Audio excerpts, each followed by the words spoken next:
একটু আমার দিকে তাকা। এটা হচ্ছে স্মার্টফোন। এটার নাম কি ফোন? সামনে আওয়াজ ভালো, পেছনে আওয়াজ নাই। আমার লাস্ট কথা বলছি, রেসপন্স করেন। এটা স্মার্টফোন। এটা কি ফোন? অনেক যুবকের মোবাইল ফোনটা চেক করলে এখন দেখা যাবে তার মোবাইল ফোনে অনেক উলঙ্গ নারীর ভিডিও ছবি রাখা আছে। অনেক যুবকের মোবাইল ফোনটা চেক করলে পাওয়া যাবে যুবকটা আজকে বগুড়া গাবতলীর মাহফিলে এসে মেসেঞ্জারে তার গার্লফ্রেন্ডকে মেসেজের রিপ্লাই পর্যন্ত করেছে। কিয়ামতের দিন যুবকটা হায় হুতাশ করে বলবে, আহা, আমি যদি হারামে না থেকে হালাল ভাবে বিয়ে করতে পারতাম তবে কিয়ামতের দিন আজকে আমাকে আফসোসের কাতারে দাঁড়াতে হতো না। ইভেন অনেক বাবা যারা দাড়ি রাখে, টুপি পরে, আর ছেলের বয়স 25 পার হয়ে যায়, বিয়ে দিতে চায় না, বলে নিজের পায়ে দাঁড়িয়ে বিয়ে কর। আব্বাজান, আমি আপনার পায়ে হাত রেখে বলে গেলাম, আপনার ছেলের বিয়ের বয়স হওয়ার পরেও যদি আপনি বিয়ে না দেন, আপনার ছেলে যদি মামইন পার্কে ঘুরে বেড়ায়, আপনার মেয়ে যদি বগুড়া শহরে গিয়ে প্রেম করে, বিয়ে না দেওয়ার জন্য প্রত্যেকটা গুনাহের দায়ভার কিয়ামতে আপনাকে আপনার কাঁধে বহন করতে হবে। লাস্ট কথা মেয়েদের জন্য, এটা বলি আমরা শেষের দিকে যাব। মেয়েরা যারা এসেছেন, আমি শেষ কথা বলে দিয়ে যাই, বিয়ের সময় আসলে টাকাওয়ালাকে বেশি গুরুত্ব নয়, সরকারি চাকরিজীবীকে বেশি গুরুত্ব নয়।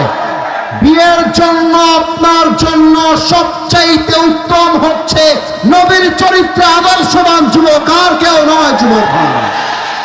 অনেক মেয়ে টাকা পাইলে আর সরকারি চাকরি পাইলে বইরা টাকলার সাথে বিয়ের পিড়িতে বসে যায়।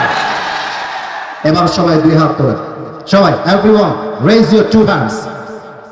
আচ্ছা, সবাই দুই হাত তুলে ফেলেছেন। আমি একটা প্রশ্ন করছি, আগামীতে এই মাহফিলটা হোক, আমরা সবাই চাই কি চাই না? এত আসতে বললে আমি আসিফ হুজুর ছাড়তে পারবো না। বলেন সবাই চাই কি চাই না? রুমাল একবার গেছে, দ্যাটস ওকে, ফাইন, হাত নামান। কিন্তু আমি যাওয়ার পরে আবারও কিন্তু হুজুররা আসবেন, আমার চাইতে বড় বড় আলেমরা আসবেন। তারা যখন আসবে এই 10, 20, 100 টাকা নয়, আমরা সবাই 10,000, 20,000, 50,000 টাকা এই মসজিদের জন্য দান করব।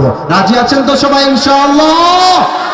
আমি অথম একটা ওয়াদা করতে চাই, সবাইকে দুই হাত তুলতে হবে। সবাইকে প্লিজ প্লিজ প্লিজ প্লিজ দুই হাত তোলেন। সবাই একটু কাশি দেন, আল্লাহকে ডাক দেন, বলেন সবাই আল্লাহ। আওয়াজটা বগুড়ার গাবতলীর হয়নি, আর একবার আল্লাহকে ডাক দেন, বলেন আল্লাহ।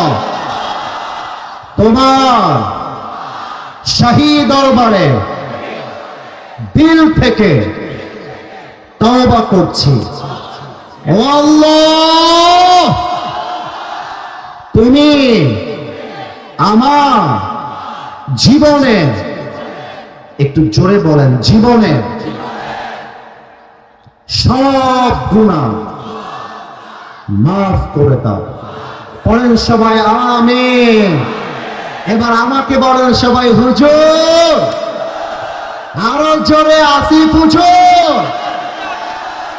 আমরা বগুড়ার সরপল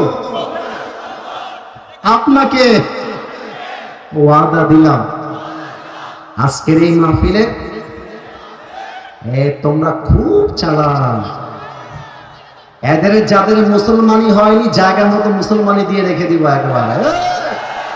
কথা বলতে হবে, বলেন আমরা ওয়াদা দিলাম, আজকের মাহফিলে শেষ রাত পর্যন্ত দোয়া না করে কেউ উঠে যাব। এবার হাতটা তুলুন সবাই, হাত তুলুন, হাত না তুলুন। এবার বলেন যাব না, আরো জোরে যাব না। বলেন সবাই আওয়াজ দিয়ে ইনশাআল্লাহ। আল্লাহ তুমি বগুড়ার জমিনকে কবুল করো। পড়েন সবাই আমিন। আমার পেছনে আমার কলিজার টুকরা কমিটির ভাইরা বসে আছেন, তাদেরকে থ্যাঙ্কস দিবেন। তারা আজকে বাংলাদেশের সবচেয়ে বড় আলোচকদেরকে আপনাদেরকে উপহার দিয়েছে। আমরা দোয়া করি আজকে যে মাহফিল কমিটি আমাকে এবং আমার প্রিয় আদনান ভাইকে নিয়ে আসছে, এই কমিটি আগামীতে বগুড়ার গাবতলীতে ডক্টর মিজানুর রহমান আজহারীকে আগামী বছর নিয়ে